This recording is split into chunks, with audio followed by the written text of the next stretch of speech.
we will see in this chapter key concepts. So what is satisfaction, what is loyalty, and we will see how they are related, because satisfaction is considered as an antecedent of loyalty, and we will see how both are then related to profit. We will then see a tool that is used to make customers loyal, namely loyalty programs, and we will conclude this chapter about key objectives of loyalty.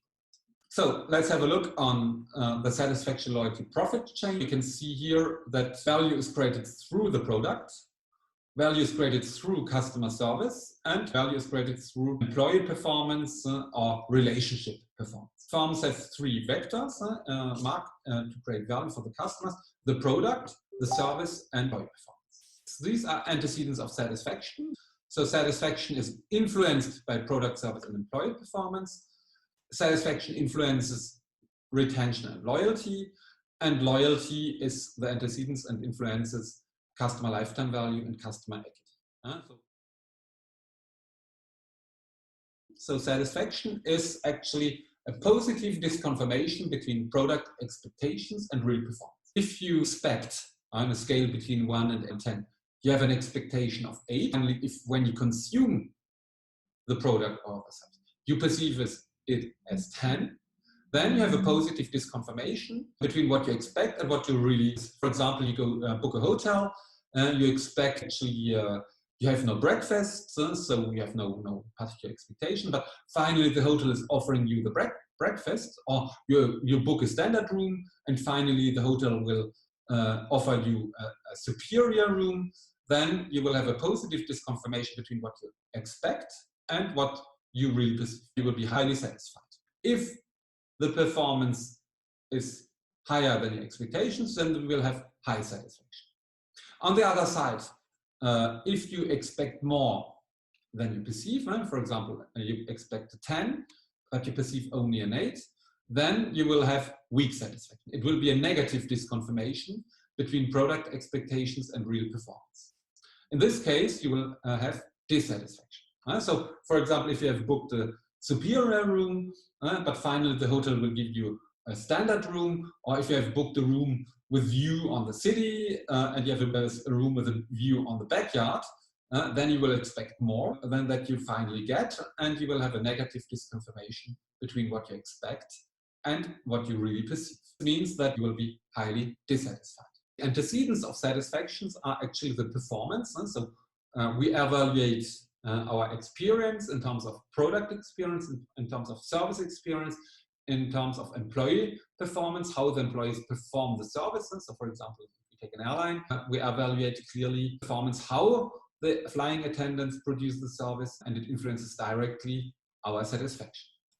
What are the antecedents of satisfaction? The antecedents are mainly based on communication, so word-of-mouth communication, that is communication done by other customers, but also on companies' advertisings, and past experiences, but also the buyer's needs. So again, we can see in this framework that customers expect a given level of product or service performance or relationship performance, and they perceive really the performance of the product, service, or relationship. And the difference between both brings either a positive disconfirmation, which is called satisfaction, or brings a negative disconfirmation, which is called dissatisfaction. And you can see that the expectations customers have depend on these 4 variables. So first of all, communication. So the more positive the advertising is, the more the company gives promises to the customers, the higher the expectations. It's in the same vein, the better the word of mouth or the reviews which are done by customers are, the higher will be the expectations. Let's take the example of TripAdvisor. When customers see a lot of positive reviews, a lot of nice pictures of a hotel room, then the expectations will be high. In accordance to the positive reviews or the large number of promises which are given by the brand. Another factor is clearly the experience. So if we have only positive experiences in a given hotel room, so we have a high expectation about the standards, the services which are given in the room or in the hotel, and so the expectations will be high. And therefore, our expectations are based on what we have lived before in terms of buying experience, our past buying experiences.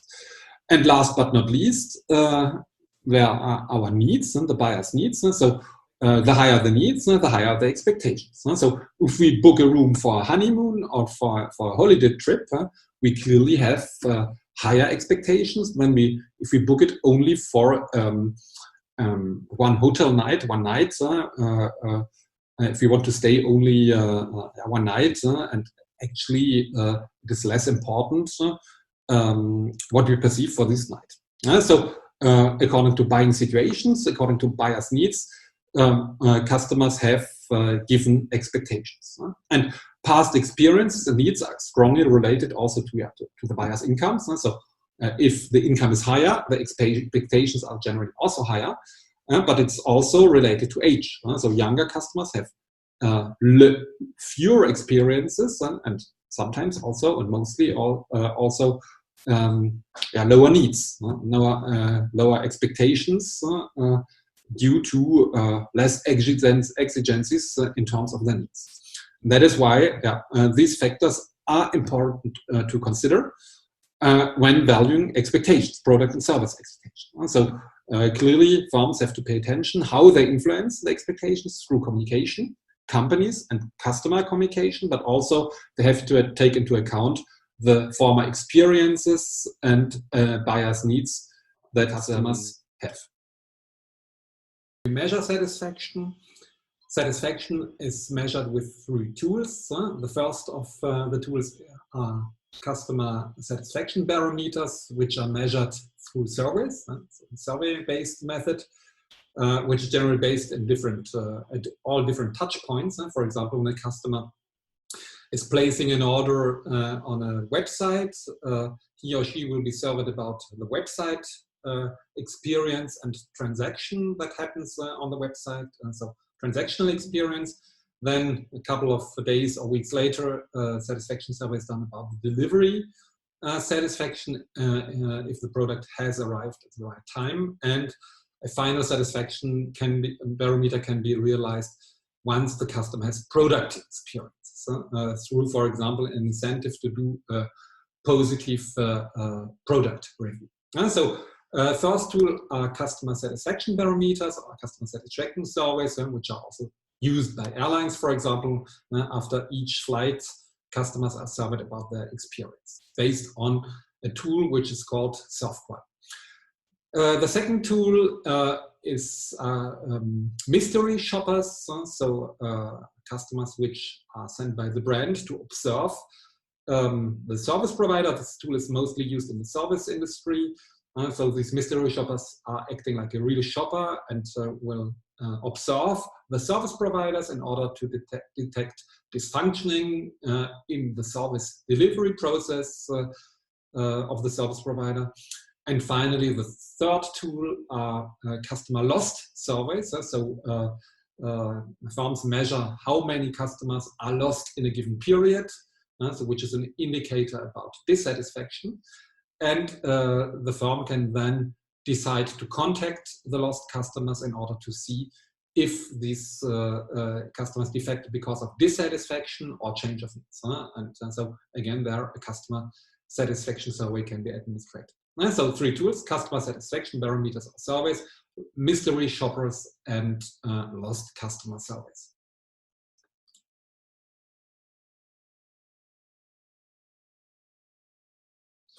The next concept is then loyalty. If we are satisfied, this has dissatisfied, this has directly a positive or negative impact on loyalty. If we're dissatisfied, it will have a negative impact on loyalty, and we will perhaps switch away to competitors' brands. If we are satisfied, we might stay loyal with the brand. And this can then be translated through behavioral loyalty and attitudinal loyalty. So behavioral loyalty is the observed action that the customer has demonstrated towards a particular product or services or brand. So for example, recency, frequency, monetary amount, the purchase basket, the relationship duration. So all these are behavioral loyalty indicators. This is what we saw in chapter 4 about CRM. It's also share of wallet. So all these behavioral indicators are indicators of behavioral loyalty. On the other hand, we have also attitudinal loyalty. These are the attitudes, that is what we think about a brand. So for example, if we trust a brand, or if we like a brand, or if we attach to a brand. So it's not really what we can observe. We can only measure it with surveys, with questionnaires, through attitude or satisfaction or trust or customer attachment surveys. Attitudinal loyalty is the loyalty that a customer feels towards a brand. And to talk about real loyalty is the combination between behavioral and attitudinal loyalty. So only customers who are really have positive attitudes or attached to a brand and who purchase the brand, who have behavioral loyalty, are real loyal customers. Because if you have only behavioral loyalty, these customers you have customers who might only buy without really liking the brand. This is mostly the case in grocery retail. So most customers buy in retail, so they're behavioral loyal, but that are not attached to the brand, to the brands in the store, but also to the brand of the supermarket. And because you probably agree that it's difficult to have an attachment to Carrefour or Leclerc, actually these brands. So this means that we have behavioral loyalty, but no attitudinal loyalty. And this is a vulnerable loyalty, because if we buy only for inertia, for example, in supermarket, because of geographical proximity, when a new supermarket opens or when there's a supermarket who has better offerings, we become unloyal. And that is why behavioral loyalty is a kind of fragile and not long-term concept of loyalty. And that is why we need also attitudinal loyalty to have a stable and long-term loyalty. And that is why CRM aims at creating attitudinal loyalty, establishing personalized relationships. The brand creates trust and brand attachment. So CRM clearly aims at increasing attitudinal loyalty through personalized relationships in order to create trust. And once you have attitudinal loyalty, then also the behavioral loyalty should increase. I've seen that if the product performs, the service and the employees perform higher than we expect, then we have satisfaction. If we experience satisfaction, then we experience behavioral loyalty and perhaps also attitudinal loyalty. Real loyalty is the combination between attitudinal loyalty and behavioral loyalty. And then the final concept, the higher the loyalty, the higher the customer lifetime value in terms of past profits and future profits. And the higher the customer lifetime value, the higher the CE or customer equity, overall value, aggregated value of all COEs of all customers in the data or customer portfolio. The value a firm is worth on the financial market. So we've seen the satisfaction, loyalty, profit chain, which is also called relationship marketing paradigm. We see now.